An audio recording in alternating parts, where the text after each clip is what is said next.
we did at the pre-seed round, we did the seed round, was really get to know our investors well before we actually needed to raise funding, to make sure that there is that mutual fit.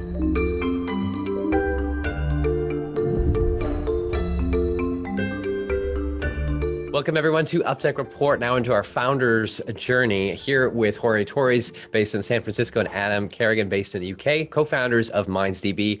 Check out part 1 of our interview where we talked about their open source AI layer for databases. But I want to dive a little bit more into the story of the creation of this company, that you guys, co-founders coming together. How did it happen? And why are you guys working together in the first place? How did you meet? So Jorge and I have been friends for many, many years. We met back at university in Australia, at the Australian National University. I was studying finance. He was studying computer science, specializing in sort of AI and machine learning. And we became very good friends, lived together at college, and worked on a few projects together, student politics, etc. Became very good friends. And then we actually came together in London to create a previous company that we ran, which used computer vision for digital signage, so we could determine age, gender, and sort of all these demographic characteristics about individuals to target advertising to those people. It's a terrible business to be in, and we know that now. And that could be a whole another episode of lessons learned. But one of the things that we did learn was that the process of building machine learning models is a lot of it is like building blocks. And so, we were a small team, limited resources, and so we had to be nimble in terms of how we could actually do this, because we couldn't afford a data scientist that costs, sort of $300,000. Jorge, I'm going to punt over to you for the development of the product itself. Curious on kind of lessons learned there of how do you know when it's ready to launch it and get feedback and that whole iterative process. Any insights you can share? There's a saying that when you know it's ready, it's probably too late. So I think that at the beginning we were waiting for that moment when it was ready to kind of show it to people to go about it. But actually, going back to those very early days, the more we waited, the more dangerous it was. And now we understand that the product is never ready. And there's always something that you can fix. There's always something that you can improve. There's always competition. So even if you think that at some point it's perfect, someone is going to have an edge that you haven't seen before, and it just keeps you on your toes. And machine learning is such a hot topic that, what was, the state of the art, a few months ago, today it's different. And therefore, the project that we build will, by nature and by definition, will never be ready. And the learning there is that you have to be comfortable with that, and you have to have a cadence that you feel comfortable for releasing features to your users, and also have tough skin to understand that not everything that you do will play out as you expect. But the more frequent your releases are, then the more frequent you will realize that you're on the right target or not. So more frequent releases may be a smart tactic. Going back over to you, Adam, of funding, any common mistakes or lessons learned when it comes to seeking funding and being able to get started that you can share? Yeah, so I think one of the most important things is really finding an investor that shares your vision. There's a lot of investors out there that will provide just a check, and maybe that's what you need. Maybe you've got expertise elsewhere. But I think really focusing and spending time to get to know your investors, and that's one thing that we do. We did at the pre-seed round, we did the seed round, was really get to know our investors well before we actually needed to raise funding, to make sure that there is that mutual fit, that they believe in the product, and that you also believe in them and their ability to help you, create the vision for the company and execute on that vision. So I think that is something that's sort of not focused on enough, really, about that, investor founder fit, if you will.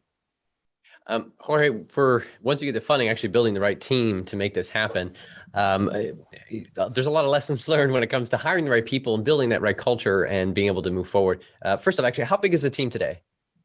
We're 14 people. 14 people. And when it comes to hiring, what have you seen as common mistakes or the biggest mistake one could make when building the team and making it happen? So I think that the biggest mistakes that we've made have been around hiring too fast. The idea of hiring is so compelling once you have capital to hire people that you feel this rush to bring in as many people as you need or you think that you need. But assessing, just the same as when you want to assess a founder investor fit, finding a teammate company fit is a fine art that we're learning and we're continuing to learn. But every time we do it in a kind of like a small decision of they look good on paper and a 15-minute call made sense, we start to realize that there were many things that we did not assess. And we learned those very early on in the company. And for that matter, like the team that we have right now is exactly the team that we want. But it does take us a long time to go over the interview process, to understand that they will feel comfortable with the job that we want them to do.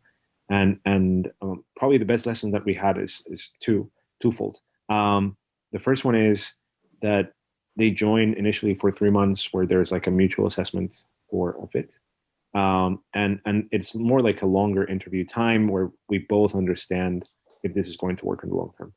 And the second part is for every job that we have now, there is a challenge that is relevant to the work that we're doing, rather than making up with that, like for developer or for sales, for any of those are like this kind of typical challenges that you give people, but in essence are meaningless to your specific problems.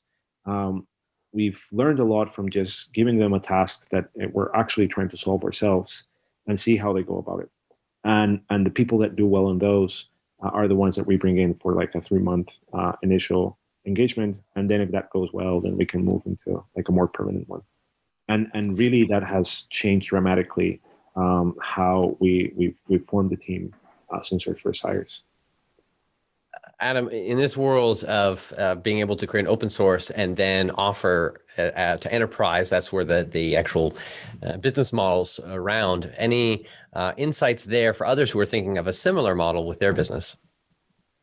Yeah, so I think the first step really is to make sure you have product market fit, right? That's the most important thing before you start thinking kind of about pricing and business models, because they will change. And the business model that you start with almost certainly will change. The first price that you sell to your first customer will almost certainly be different to what you do 12 months and 5 years from now.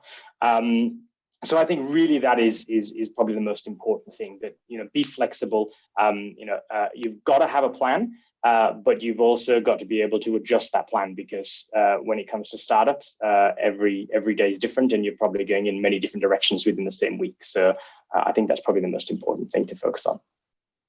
Last question: what kind of tech innovations do you guys predict we'll see in the near term and long term coming up? Jorge.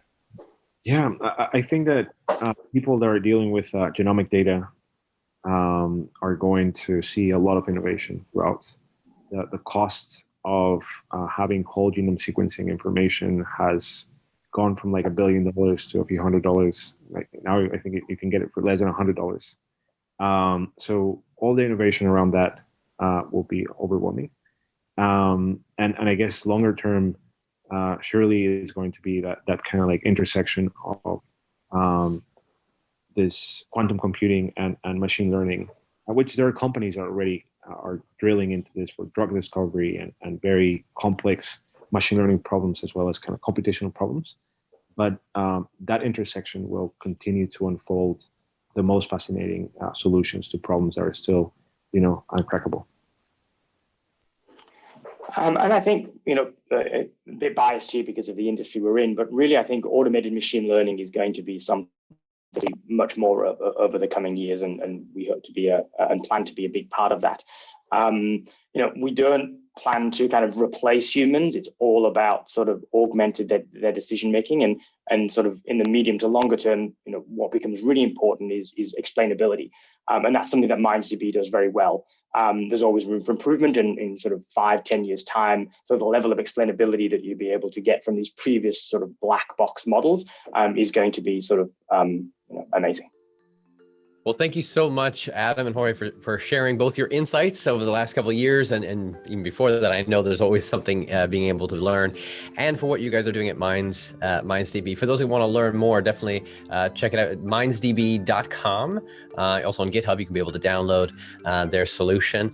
Thank you again, everyone, for joining us. Our sponsor for today's episode is TerraLeap. If your company wants to find out how to better leverage the power of video to increase sales and marketing results, head over to terraleap.io and learn about the new product, Customer Stories. We'll see you guys next time. Thanks so much.